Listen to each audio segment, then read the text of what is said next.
Hello दोस्तों मैं हूं गीतांजलि और आज मैं इस वीडियो में बताने जा रही हूं कि चलने का सही तरीका क्या है। यदि आप फिट रहना चाहते हैं तो आपको किस तरह से चलना चाहिए।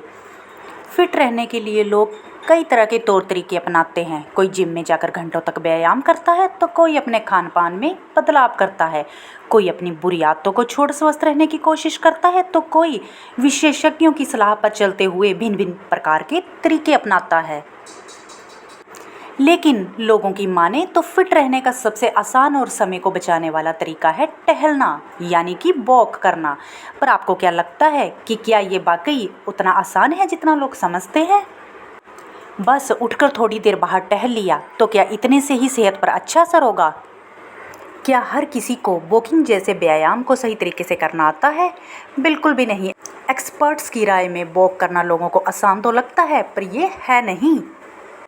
वॉक करते समय जिन नियमों का हमें पालन करना चाहिए उनमें से एक भी नियम शायद ही किसी को पता है। इसलिए वॉक करते समय लोग वे सभी गलतियां करते हैं जिसके कारण स्वास्थ्य पर बुरा प्रभाव पड़ता है।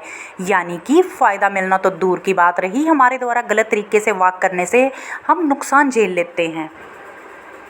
चलते समय सबसे पहले यदि हमें किसी बात का ख्याल रखने की ज़रूरत है तो वह है हमारे शरीर का पोस्चर, यानी कि हम अपने शरीर को किस रूप में और किस अंदाज में ढालकर चल रहे हैं, ये जानना काफ़ी ज़रूरी है। सही पोस्चर में चलना वाकई ज़रूरी है क्योंकि यदि वे ढंगे तरीके से चला जाए तो ये हमें तकलीफ़ देता है, हम जल्दी थक जाते हैं या फिर कई बार हमें चोट भी लग सकती है। ज़्यादातर लोग चलते समय अपनी लोअर बॉडी पर ध्यान देते हैं, उनकी टांगे और पैर सही दिशा में है या नहीं, उनके रास्ते में कोई पत्थर या ऐसी वस्तु तो नहीं आ रही जो बाधक बन सके।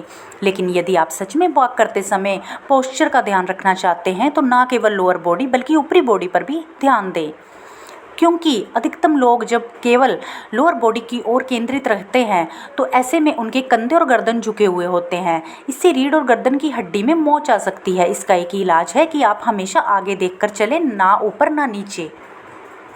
यदि आपने ये ठान लिया है कि फिट रहने के लिए आप वॉकिंग को अपनाना चाहते हैं तो फिर लापरवाही से चलने का मतलब ही नहीं बनता। ऐसा करके तो आप अपने खुद के फैसले के साथ धोखा कर रहे हैं।